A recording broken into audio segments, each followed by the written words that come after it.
Shabbat Shalom, então, você que está nos assistindo, se ainda não é inscrito no canal do Ensinante Sião, inscreva-se, tem palavra nova todas as semanas.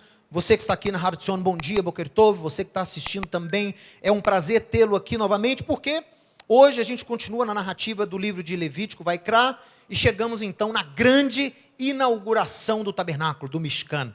Tudo é preparado, 7 dias de preparo, 7 dias de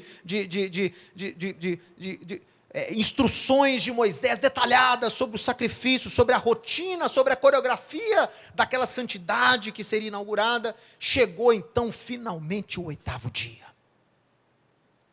E aí entra Parashá Shmini, Levítico capítulo 9, até o final do capítulo 11. E o nosso estudo de hoje, baseado nessa porção, é a geração de Nadav e Avihu. A geração de Nadav e Avihu, os filhos de Arão, que serão também personagens que aparecerão nessa paraxá, mas infelizmente de uma forma muito negativa. De uma forma negativa. Estava tudo pronto. Estava tudo pronto para ser inaugurado, a glória do Eterno prestes a ser demonstrada, visível, o fogo do Eterno descendo do céu, consumindo o sacrifício, mas aí acontece uma coisa trágica, que interrompe a narrativa, que é um alerta. O Eterno deixou essa história acontecer e registrou-a na sua palavra para servir para um alerta ao seu povo. Esse evento contém um princípio que tem que fazer parte da vida de todos aqueles que buscam servir a Deus. Meu irmão, aprenda, minha irmã, aprenda com os exemplos da Bíblia.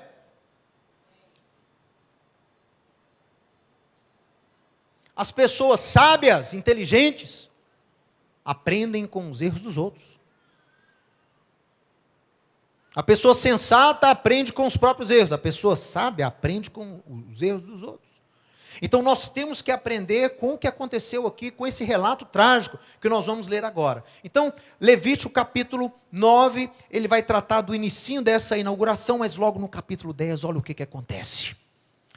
Nadav e Avihu, filhos de Arão, tomaram cada um seu incensário e puseram neles fogo. E sobre este colocaram incenso. E trouxeram esse fogo, este Ra, o fogo estranho, perante a face do Eterno. Mas nada daquilo havia sido ordenado. Então saiu fogo diante do Eterno e os consumiu. E morreram perante o Senhor.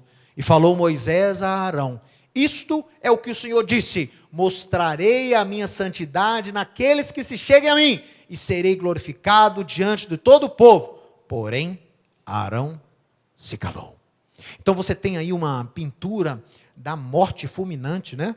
Aqui ainda, acho que o fogo não tinha nem descido ainda, eles estão ali sofrendo as consequências com o incensário, porque trouxeram fogo estranho, fizeram algo que não lhes foi ordenado, não era o momento de se fazer aquilo, não era a hora de se fazer aquilo, não era a forma de se fazer o que fizeram, mas eles quiseram agradar ao Eterno, quiseram estipular um tipo de adoração fora de hora, e foram fulminamente ali, sumariamente executados da parte de Deus. Então, esse é um evento, como eu disse aqui, trágico, porque ele interrompe a narrativa. Estava tudo bem, a inauguração estava pronta, estava todo mundo prestes a fazer uma grande festa, né, de inauguração do Mishkan, e aí vem esse evento. E fica a pergunta: por que isso aconteceu?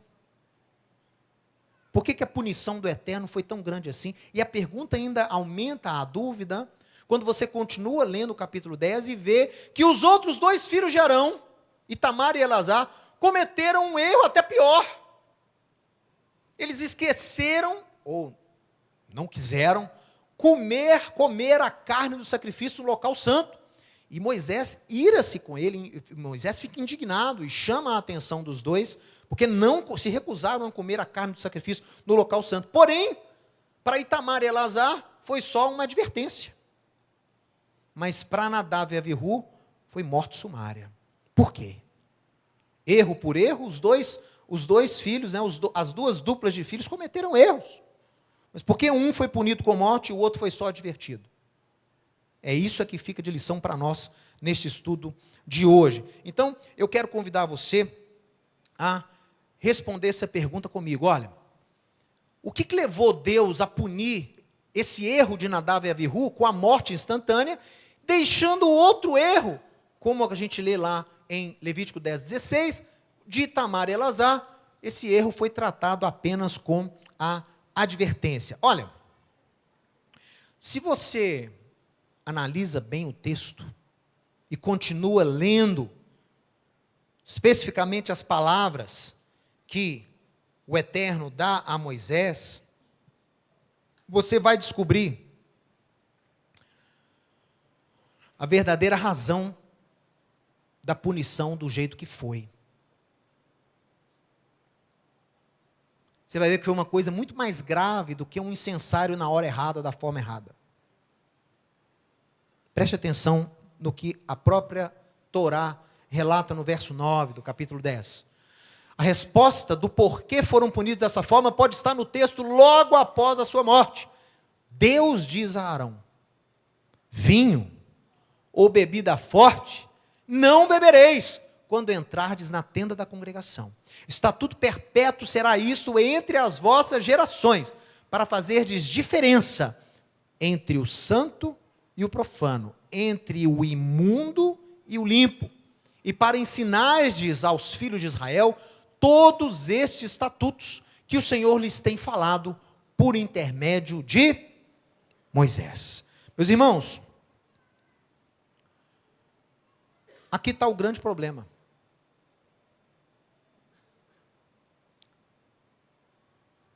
Por que eles fizeram o que fizeram? Na hora errada, do jeito errado, para falar num português bem coloquial, da cabeça deles. Eles surgiram com uma adoração da cabeça deles.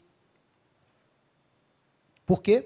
Porque provavelmente eles estavam intoxicados. Intoxicados por bebida. E o problema não é a intoxicação propriamente dita. O problema é o que a intoxicação causa no ser humano, especialmente para pessoas com a função sacerdotal como tinham. Quando você está intoxicado, você perde a capacidade de discernimento. Você não consegue discernir, você não consegue avaliar, você não consegue julgar, você não consegue medir o perigo de algo, você não consegue medir a consequência de algo prestes a fazer. Você fica sem capacidade de juízo, avaliação e discernimento. Você começa a ter confusão do que é certo, o que é errado, o que é próprio, o que não é próprio. Então o problema não foi a bebida propriamente dita, foi a falta de discernimento que essa intoxicação trouxe. Você imagina só, sacerdotes, aqueles a quem o Eterno escolheu manifestar a sua santidade. E Deus fala isso logo depois para Arão. Olha, eu escolhi manifestar a minha glória e a minha santidade naqueles que eu separei, nos sacerdotes. Eles não podem conduzir a minha obra de uma forma o quê? Sem discernimento. Sem saber o que é lícito, o que não é lícito, sem saber o que é puro. Você vê que a palavra diz, a exortação de Deus a Arão foi exatamente essa. Não pode entrar para fazer o trabalho santo intoxicado. Por quê? Porque você perde o discernimento, ele não vai saber distinguir o que é santo, o que é profano, o que é limpo e o que é impuro. Essa falta de discernimento é fatal. Por quê? Porque você corre o risco de trazer fogo estranho no altar do Eterno. Faltou discernimento, entrou o risco de trazer fogo estranho. Você entende que o problema não é o ímpio. O problema não é com o ímpio. Essas instruções, essa punição ocorreu porque eram sacerdotes. Talvez se fosse um israelita comum, que tivesse intoxicado e quisesse adorar a Deus de alguma forma, talvez não teriam sido punidos dessa forma. Mas a questão é que eram sacerdotes. O problema não é o ímpio querer servir a Deus. O problema é o santo querer servir a Deus como se fosse ímpio. Vou falar de novo, o problema não é o ímpio. O ímpio está isento da lei. O problema é o justo querer servir a Deus com a cabeça do ímpio. O problema é o justo querer servir a Deus sem discernimento, sem saber o que agrada a Deus. Esse é o problema. Veja só. A morte dos filhos de Arão, Nadav e Avihu, ocorreu porque eles provavelmente estavam intoxicados, sem a capacidade de discernir o que era lícito e o que não era, o que era santo e o que não era. Em um estado onde não podiam discernir o que era e o que não era aceitável, eles jamais poderiam exercer o sacerdócio, porque trariam confusão e contaminação ao povo de Deus. Assim, o problema não era a intoxicação em si, mas o efeito por ela causado. A incapacidade, coloquei em amarelo aqui, a incapacidade de discernir o que é certo e o que é errado aos olhos de Deus. Agora eu falo uma coisa. O álcool em exagero causa falta de discernimento. Sabe o que também causa falta de discernimento? Ignorância. Porque se você ignora os preceitos, você vai estar correndo o mesmo risco de quem está intoxicado e não tem poder de discernir. Você também não vai saber o que agrada a Deus e o que não agrada. Você também não vai saber o que é lícito e o que não é lícito. O tema da palavra de hoje é esse. Nós estamos vivendo, infelizmente, uma geração de intoxicados. Não por bebida alcoólica, intoxicados por ignorância, por soberba, por arrogância. Intoxicados que escolhem não aprenderem os preceitos de Deus, não aprenderem os limites de Deus, não aprenderem o que é lícito, o que não é lícito, o que é puro, o que é impuro, o que é aceitável, o que não é aceitável a Deus, e querem servir a Deus como serviram Nadav e Avihu, sem discernimento, da forma como desejam.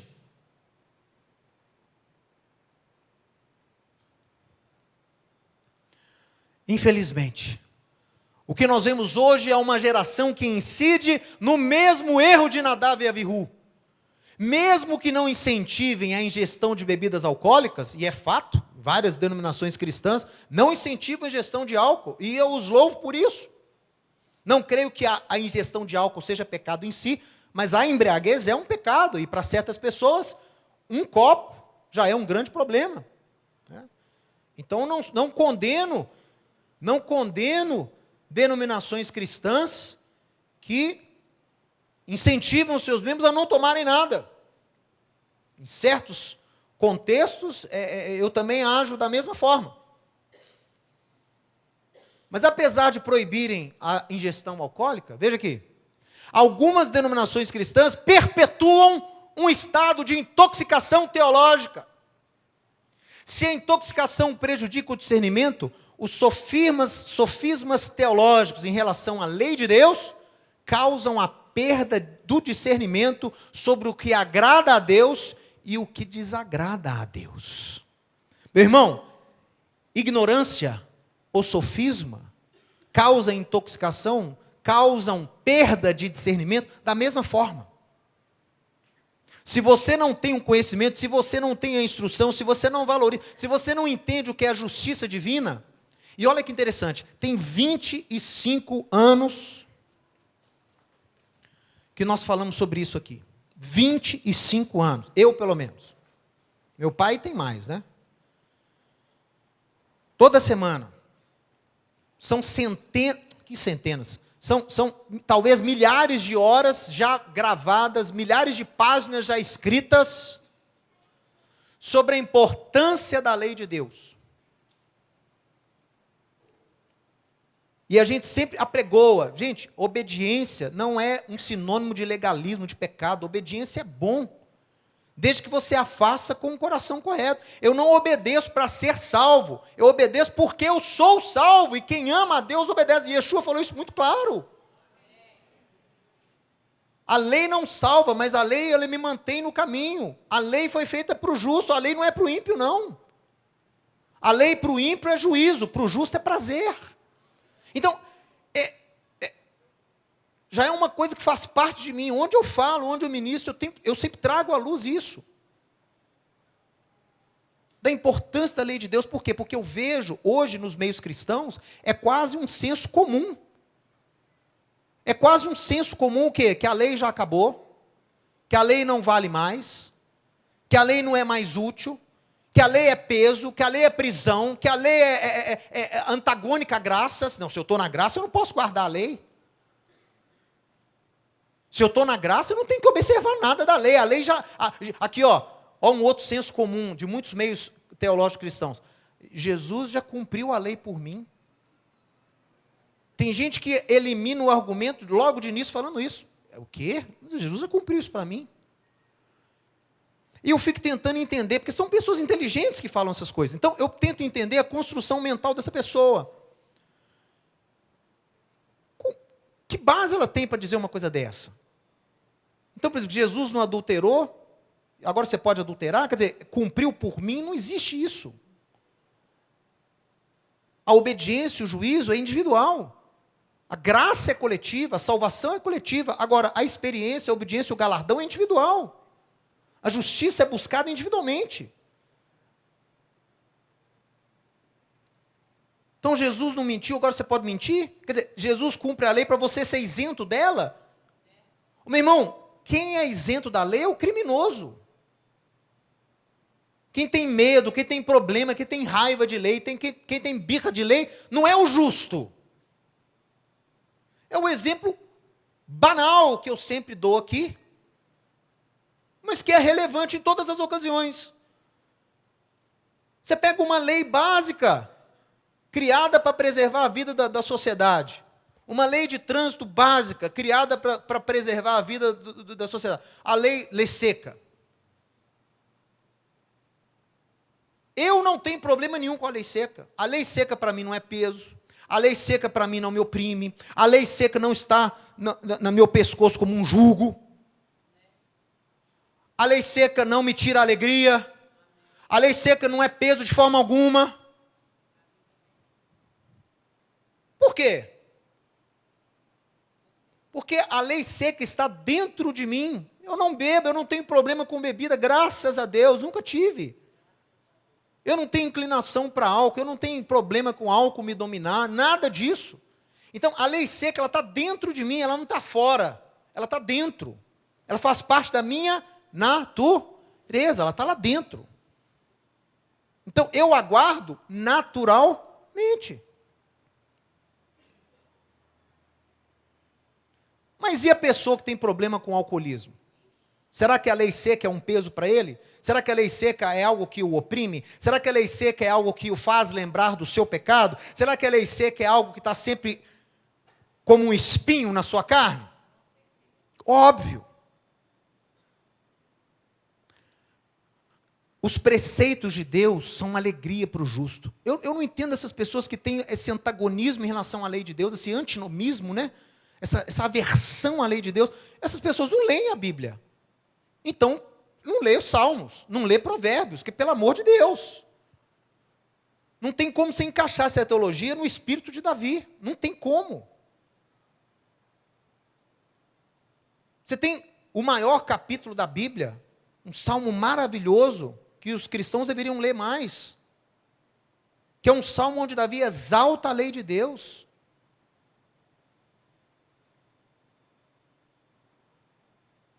Onde Davi compara a lei de Deus com coisas agradáveis, com coisas doces, coisas boas. Como ele associa o justo ao amor à lei. O sujeito que quer andar na luz, ele tem prazer nas instruções de Deus. Mas é lógico, meu irmão. Então tem essa espécie de senso comum em muitos meios cristãos atuais, que as pessoas se negam negam a sujeição à lei de Deus, negam a importância da lei de Deus. E isso acontece. O que isso causa? Esse é o meu ponto aqui. Se você nega as instruções, se você nega os preceitos, se você nega a importância e a validade dos juízos, você vai ficar o quê? Você vai ficar o quê? Sem discernimento. Você não sabe o que agrada, o que não agrada. Você não vai saber o que é lícito, o que não é lícito. Você vai querer servir a Deus da forma como você servia lá atrás.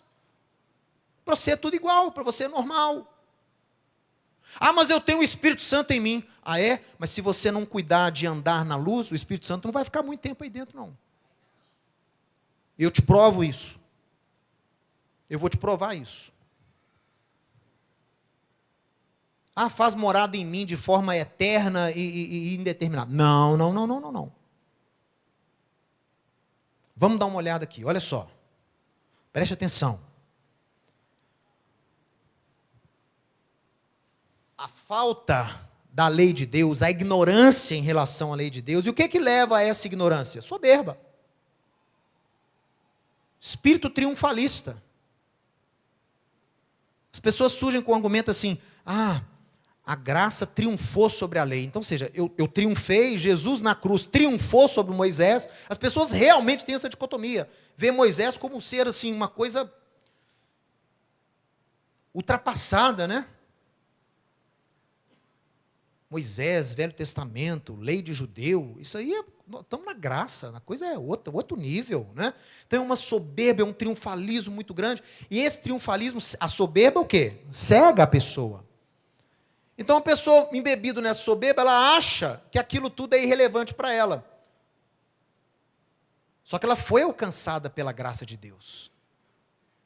Deus, pela sua misericórdia, a alcançou da forma como ela estava. Ela não era justa, ela não tinha nada para oferecer quando ela foi alcançada pelo poder de Deus. E Deus é assim, Deus é gracioso e misericordioso. E pelo poder de Yeshua, a pessoa tem a vida transformada. E é feito o quê? Filho de Deus e é cheio do Espírito de Deus. Eu já vi, você vê isso comigo todos os dias. Agora, uma vez salvo, uma vez limpo, uma vez purificado, uma vez perdoado, uma vez cheio do Espírito, o que você tem que fazer, meu irmão? Trabalhar para desenvolver em você o quê? Santidade. E santidade se desenvolve. E santidade se desenvolve através da obediência. Vou mostrar para você daqui a pouco. O problema foi que no século XVI, com a reforma protestante, e até eu entendo de onde surge isso, eu entendo o lugar de origem disso aí. Lutero, para combater esse excesso de indulgência, o excesso de simonia, o excesso de abuso das autoridades católicas, ele vai para um viés, mas um tanto quanto extremista. E incidiu nos discípulos de Lutero, nas igrejas protestantes, uma tendência de diminuir a importância e a validade da obediência. A obediência perdeu a importância na fé. A pessoa obedece ali um básico. O que passar daquilo ali é legalismo, o que passar daquilo ali é judaísmo, o que passar daquilo ali a pessoa não está valorizando a graça. Só que isso diminuiu a qualidade do nível de vida, no nível de fé das pessoas. Porque as pessoas perderam, com a ignorância em relação aos preceitos de Deus, com esse falso estigma, que a lei é ruim, que a lei já passou, que a lei já era, que a lei não precisa mais dela, que a lei é para quem não tinha Cristo. Esse falso estigma faz as pessoas o quê? Adquirirem uma falta de discernimento. Olha só, vamos continuar aqui. Eu quero mostrar para você algo muito interessante. Embebidos por um humanismo doentio e um antropocentrismo fatal, porque o antropocentrismo sempre foi fatal.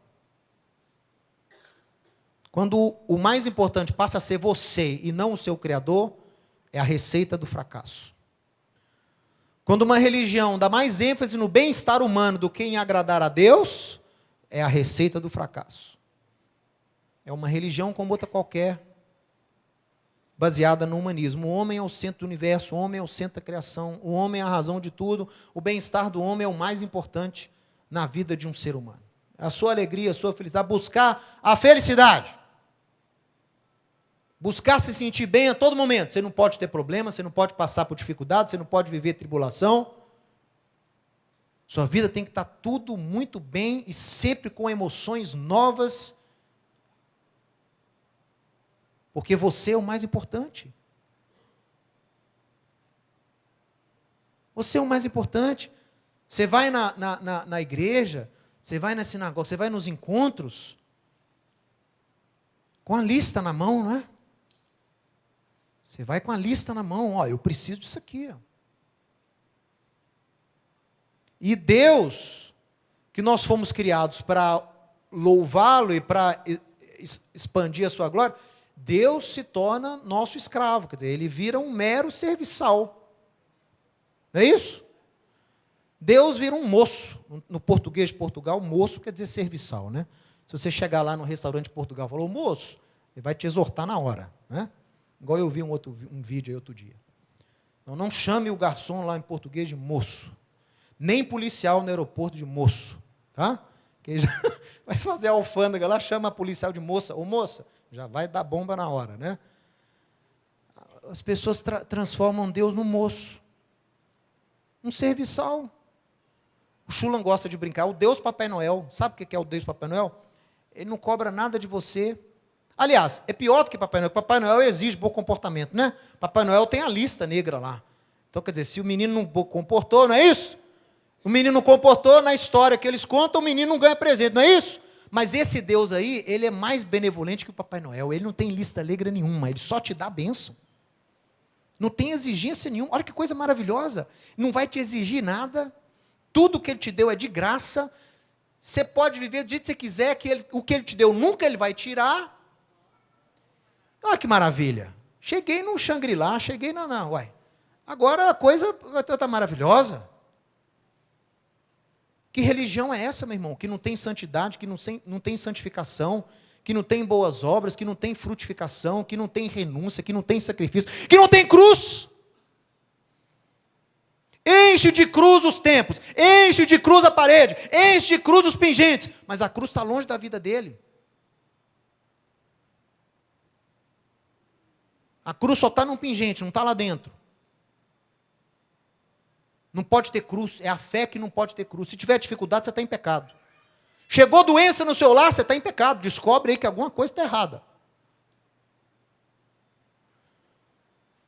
Descobriu um exame, uma doença, está sem fé, está com pouca fé. Geração de Nadav e Avihu, embebidos em soberba, envoltos pelo manto do humanismo, escolhem não saber como adorar a Deus da forma como Ele determina, eles eliminam e alteram conceitos de santidade, alteram conceitos de pureza, alteram e criam para si conceitos de uma justiça própria. Vivem as suas vidas como se a lei, que são instruções divinas honradas por todos os homens da Bíblia, me diz um homem da Bíblia que teve problema com a lei de Deus. Me fala um homem da Bíblia que odiava a lei de Deus. Me fala um homem da Bíblia que diz que você não precisa mais guardar nenhum tipo de lei de Deus. Todos os homens da Bíblia amavam a lei de Deus.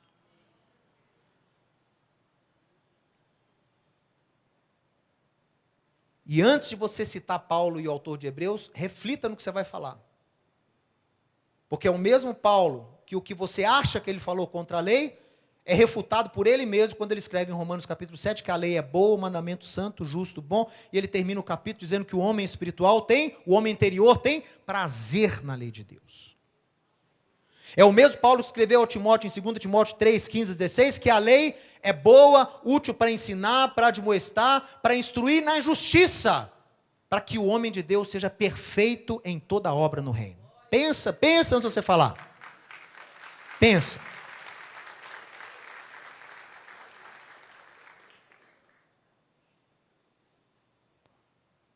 E aí, essas pessoas que apregoam essa invalidade, essa impotência da lei de Deus, são pessoas que são muito ativas em suas religiões, mas se negam a adequar o seu estilo de vida e trabalho à justiça divina. Sem discernimento da justiça, eles oferecem ao Deus escravo fogo estranho, alimentado pelo combustível da soberba e da ignorância. Quem alimenta esse comportamento da ignorância é a soberba e a ignorância. E transformam Deus num Deus servo. E trazem a Ele constantemente fogo estranho ao altar de Deus. Isso é muito sério, meu irmão. Essa palavra traz um peso de responsabilidade para mim muito grande, porque é uma palavra exortativa. E eu não estou só falando em relação a terceiros. Começa aqui dentro.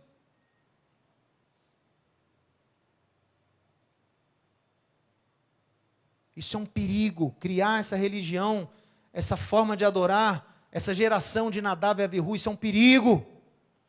Desprezar os preceitos de Deus é um perigo. Distorcer a justiça divina é um perigo. Relativizar a verdade de Deus é um perigo.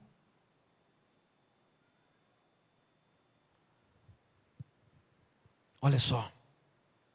Vamos ver agora algumas citações aqui. Vamos citar duas do próprio Yeshua.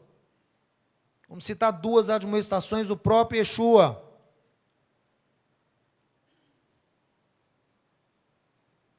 Muitos, Mateus 7, muitos naquele dia hão de dizer-me: Senhor, Senhor, porventura não temos nós profetizado em teu nome não expelimos demônios, em teu nome não fizemos milagres? Então lhes direi explicitamente: nunca vos conheci. Apartai-vos de mim, vocês que praticam o que é iniquidade no grego? Anomia. A, partícula de negação, subtração, nomos, lei. Em outras palavras, o que Jesus falou? Afastem-se de mim, vocês que vivem como se não existisse lei. Anomia, sem lei. Olha que interessante. Faziam a obra? Faziam. Eram ativos? Eram. Não era gente que ficava à toa no mundo. Não. No conceito deles, eles estavam servindo ao eterno. Eram extremamente ativistas. Trabalhavam, profetizavam, expulsavam demônio. O que mais eles faziam? Olha aí. Fazia milagre. Tinha até milagre, meu irmão. Você que acha que milagre justifica alguma coisa, está aqui, ó.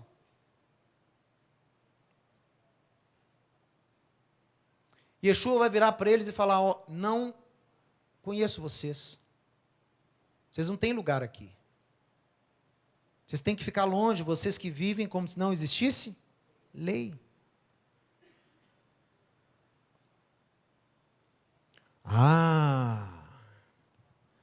Mateus capítulo 12. Esse é um capítulo muito importante. São palavras duras, por isso que eu disse aqui anteriormente. Aí no meio cristão, as palavras de Jesus são pouco estudadas. O pessoal gosta mais de Paulo, porque as palavras de Yeshua são muito duras. Não é todo mundo que gosta de ouvir Yeshua pregando, não. Capítulo 12 é um capítulo que Yeshua vai discutir ali com alguns fariseus, um capítulo muito importante. E olha o que ele diz.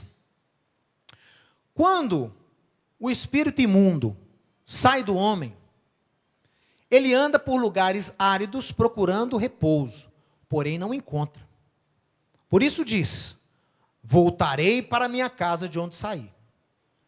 E tendo voltado, aí que está o problema, ó. Quando o espírito imundo voltou, ele encontrou a casa? Aí que está o problema. Ele encontra a casa vazia, varrida e ornamentada.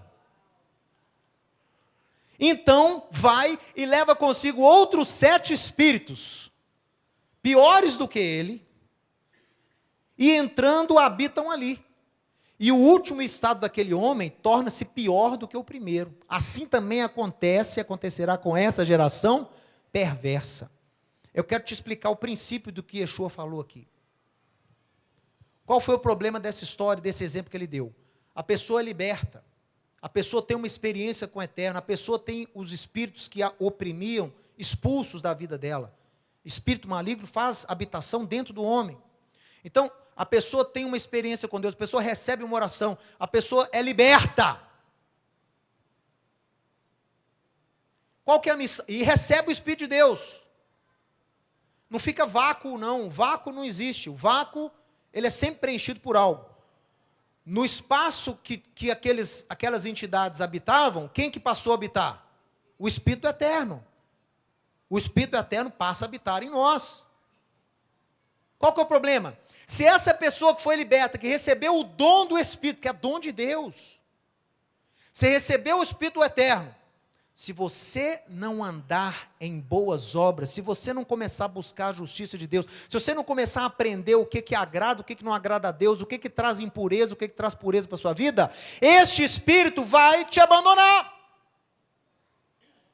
E se esses demônios, pela sua falta de interesse em andar em justiça e santidade, voltar e achar a casa vazia, porque o Espírito já saiu, eles vão voltar e vão voltar 7 vezes pior. E quantas vezes eu já vi isso acontecendo? Pessoa liberta, pessoa é cheia do Espírito, pouco tempo depois ela está pior do que quando ela estava antes ela ter experiência. Por quê? Porque ninguém instruiu, meu irmão. Você foi cheio do Espírito, agora anda como filho da luz, como você foi feito. Você foi feito filho da luz, ande como tal. Mas como é que eu vou saber, Rabino, o que agrada? Estude a palavra do Eterno. Me deram para ler o Evangelho de João. Não, você vai ler João, mas junto você vai ler Deuteronômio. Você vai ler Mateus, mas junto você vai ler Levítico de 17 a 27. Você entender um pouquinho o que é impureza. Porque o Espírito de Deus não é compatível com esse estilo de vida. O Espírito de Deus não é compatível com a imundícia.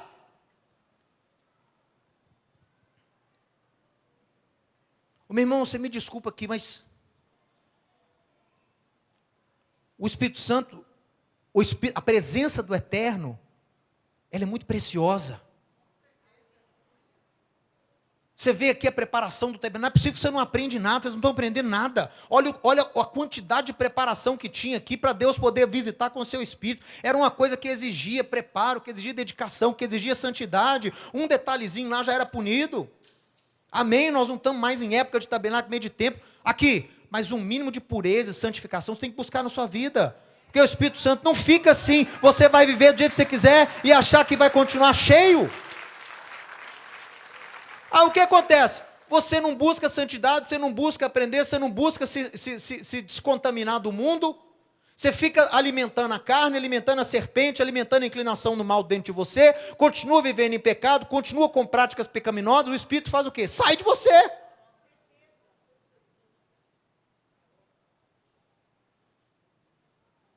Aí fica lá o irmão sem unção, fica lá o irmão cabisbaixo, depressivo, opresso. Por quê? Já está voltando. Aquilo que foi expulso dele já está querendo voltar. Vai pegar a casa limpinha, arrumada, ornamentada, varrida. Então, meus irmãos, é a importância de você se manter santo. Deus te faz santo, mas você se mantém. Mas eu não tenho força. Meu irmão, a força vem do próprio Deus. Você não tem mesmo, não. Na sua própria força, você não tem justiça própria alguma. A unção para andar na santidade, na luz, vem de Deus. É você levantar cada dia de manhã e você clamar ao Eterno: Senhor, hoje será um dia que eu estarei mais perto do Senhor. Me dá a força para resistir o mal. Me dá força para não cair no mal. Me dá força para não cair em tentação. E você sai de casa já com essa perspectiva. Quero ver se você não vai andar na luz.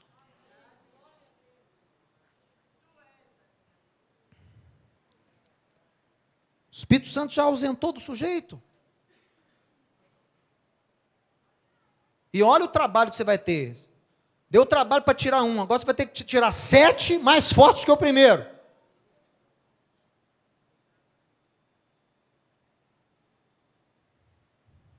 Olha só. Romanos capítulo 6, Paulo ensinando ali aqueles gentios: assim como vocês ofereciam os vossos membros para a escravidão da impureza e da maldade para a maldade, aqui você sabe que essa impureza, nesse caso aqui, está muito ligada a pecado sexual, né? Bastante, porque o pecado sexual é uma impureza ritual e moral. Ela contamina o corpo e contamina o espírito. Então, você oferecia os seus membros para a maldade, para a impureza, certo? Agora, ofereçam também os membros para servir à justiça para a santificação. Olha que interessante, justiça quer dizer retidão. A retidão são os mandamentos de Deus. O sujeito que é reto é um sujeito que anda no caminho, nos mandamentos de Deus. E olha o que Paulo está falando. Quem pratica a justiça está desenvolvendo a sua santidade. Então, santidade desenvolve. Vou ler de novo. Ofereçam os membros para servirem à retidão, os mandamentos, a vontade de Deus, para que vocês possam que se santificar mais ainda. Porque quando vocês eram escravos do pecado, vocês estavam isentos em relação à lei e à justiça. Olha que interessante. O pecador está isento em relação à lei. Por quê? Porque a lei é para quem serve a Deus.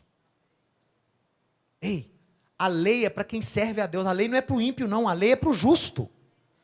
Se o sujeito não crê em Deus, a lei não tem nada a ver com ele. Ele está isento em relação à justiça. Como gentio, como pecador, ele está isento em relação à justiça. Então, olha, naquele tempo que você era isento em relação a você nem sabia que existia retidão, preceito, coisa que agrada, coisa que não agrada a Deus, você fazia de tudo. Agora,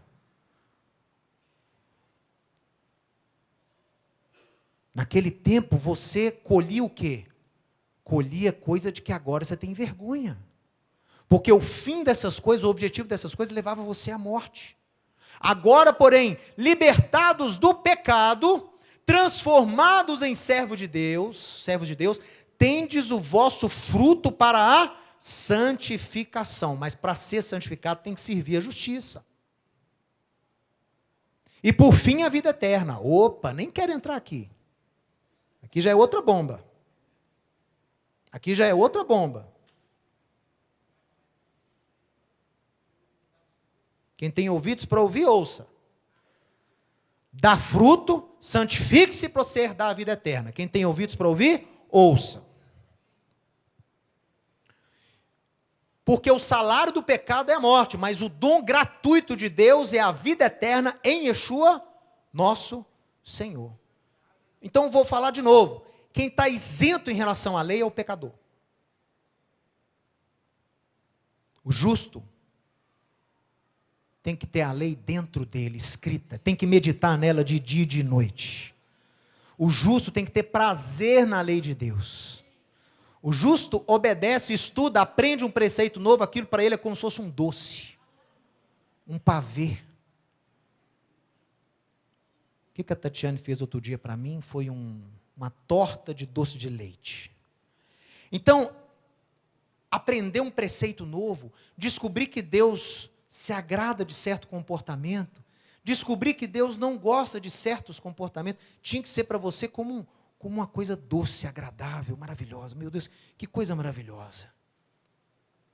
Eu posso estar mais próximo a Deus, eu posso agradar a Deus agora. Porque a pessoa que ama, ela busca o quê? Agradar. A pessoa que ama busca agradar. Ela não obedece para ser amado, ela obedece porque ela ama. A obediência não é moeda de troca, a obediência é oferenda.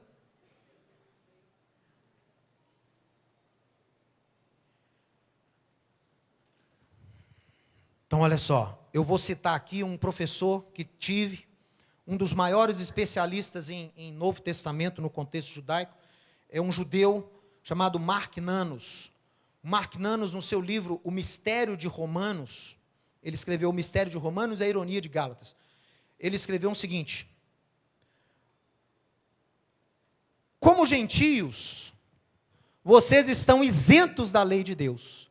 Como crentes, não. Vou falar de novo.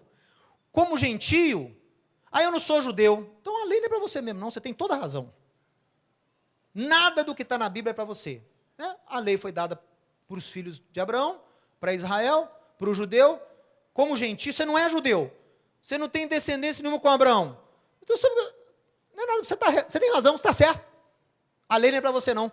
Agora, como crente, como discípulo de Yeshua, você não está isento da lei. Porque aí você agora faz parte de um contingente chamado família de Deus. Como crente, você não está isento da vontade de Deus. Você deve viver, sim, de acordo com os preceitos divinos. E ele explicou o que Paulo fala lá em Romanos 6. O ímpio está isento da justiça. Ele fez um paralelo. Então, porque os gentios falam muito isso, né? Eu não sou judeu, por que eu tenho que obedecer isso aí? Eu não sou judeu, por que eu tenho que observar a festa? Eu não sou judeu, por que eu tenho que fazer distinção de alimento, de comida, de tempo? Eu não sou judeu, porque... Tá bom. Mas no momento que você passa a crer em Deus e recebe o Espírito de Deus habitando em você, você não é mais deixa a vida me levar, não, meu irmão. Você não está mais isento à justiça de Deus. Pelo contrário, você vai buscar a justiça. Você vai oferecer os seus membros para a prática da justiça, para você se santificar, e essa santificação te aproximar a Deus, rumo à ressurreição. O objetivo seu é a ressurreição. Ei, seu objetivo de vida é ressurgir. É viver de novo. É você, se o eterno te levar, é você fechar os olhos e abrir de novo, você já está com o corpo ressuscitado. Vê que ano é? É o ano do reino, Yeshua já está lá reinando em Jerusalém. Vamos lá adorá-lo. Se unir às nações que terão o corpo glorificado. Enfim, seu objetivo é ressurreição. Está entendendo? Então vamos lá. Meu irmão, escreva isso no seu coração. Como gentio, você está até isento da lei, mas como crente, não. A lei é para você. Ah, meu irmão. Aqui, ó. Vou falar para os protestantes. Não no sentido de membros da denominação protestante, mas os que protestam contra a lei de Deus. Esses são os piores protestantes. Protestam contra a lei. Então eu vou falar para você o seguinte: se apenas o novo nascimento fosse o suficiente para que o homem crescesse e caminhasse em justiça, não existiriam as cartas de Paulo. Então, quer dizer, se bastasse ser cheio do Espírito, e agora automaticamente você ia, andar na justiça, para que Paulo precisou escrever 4, 5 cartas exortando o povo? Não façam isso, deixa de fazer isso, olha o que vocês estão fazendo isso não é lícito, eu estou com vergonha de vocês. Ele fala isso, lê os Gálatas. Insensatos Gálatas, receio ter trabalhado em vão para convosco. Ele exorta. Porque os Gálatas estavam guardando a lei. Não, porque eles estavam se sujeitando à comunidade judaica da Galácia, que estava obrigando eles a se converterem para poder fazer parte do povo de Deus. Tem nada contra a lei de Deus. Ou Paulo é esquizofrênico? Em Romanos ele escreve que a lei é boa, em Gálatas ele fala que a lei é capeta. Pensa, meu irmão. O contexto é que é diferente. Então, olha. Se apenas nascer de novo fosse o suficiente, não teriam cartas paulinas. Porque nessas cartas, os gentios crentes são constantemente exortados, ensinados sobre o caminho da justiça, sobre o que é agradável ao Criador e como rejeitar comportamento e pensamento que tornam o homem impuro para o Espírito Santo. Lê Coríntios, meu irmão. Paulo faz uma cópia de Levítico em Coríntios, não é possível. Paulo ensina o que é idolatria, o que é alimento consagrado a ídolo. Paulo ensina o que é pecado sexual, porque lá em Corinto o povo estava cheio do Espírito e cometendo esses pecados. Aliás, já não estava mais, Foi, mas não aprendeu sobre a justiça e começou a incidir em pecados que tinham antes. O Espírito Santo o quê? Sai. Então, os que foram um dia cheios do Espírito, experienciaram o perdão dos seus pecados, mas negaram aprender a caminhar nas boas obras, serão os que ouvirão do Mestre: afastem-se de mim, vocês que vivem como não se existisse a lei. São esses aí. Não é um ímpio que vai ouvir isso, não. Você acha que é o ímpio que vai ouvir isso? Quem vai ouvir isso foi o que foi cheio do Espírito, mas não frutificou, não cultivou a santidade, não aprendeu a justiça, não deu os membros a praticar a justiça. Esse é que vai ouvir. Esse é que vai ouvir. A lei de Deus existe para ensinar o homem a separar o justo do profano, o precioso do vil, seja no âmbito físico, que são coisas mais básicas. Separar alimento, separar dias, separar época. Isso é básico. O que é importante mesmo? São as esferas mais nobres da santidade. É santificar o espírito, santificar a alma, deixar de mentir, deixar de roubar, deixar de usurpar, deixar de adulterar, deixar de idolatrar, deixar de ser contaminado. Isso é o mais importante. Só que você aprende os níveis mais nobres com coisas mais simples. Se você consegue separar alimento, você consegue separar coisa mais importante. Se você consegue marcar um dia na semana para desligar, para poder dedicar a Deus, você consegue fazer coisa muito mais importante. Olha, a Torá, ela foi dada para iluminar o caminho da justiça para o homem. Lâmpada para os meus pés é a tua palavra. Luz para o meu caminho. A Torá foi dada para iluminar. Ela não foi dada para salvar, ela não foi dada para justificar, ela não foi dada para você barganhar, nada disso. Ela foi dada para iluminar, mostrar a você o caminho. Isso agrada a Deus, esse é o caminho que leva à vida, é aqui. E esse caminho de Deus, formado dos mandamentos, ele é perfeito. Ele é perfeito. Amém? Então que nós possamos todos, era a última frase mesmo, que nós possamos todos ter esse sentimento de lutar contra essa geração de Nadav e Avihu. Essa geração que despreza a lei de Deus e tem sido a que mais tem sofrido por essa falta de discernimento. Vamos sim combater intoxicação, né, por bebida e não sei o que lá, mas você tem que combater muito mais a intoxicação teológica, a intoxicação da ignorância e da soberba. Em nome de Yeshua, amém, amém. Baruch Hashem. Se você gostou e foi abençoado com esse estudo, inscreva-se em nosso canal do YouTube. Considere também ser um mantenedor do trabalho do Ensinando de Sião no Brasil, Israel e no mundo. Doações e contribuições podem ser feitas através do link na descrição desse vídeo. Um grande abraço e shalom, shalom.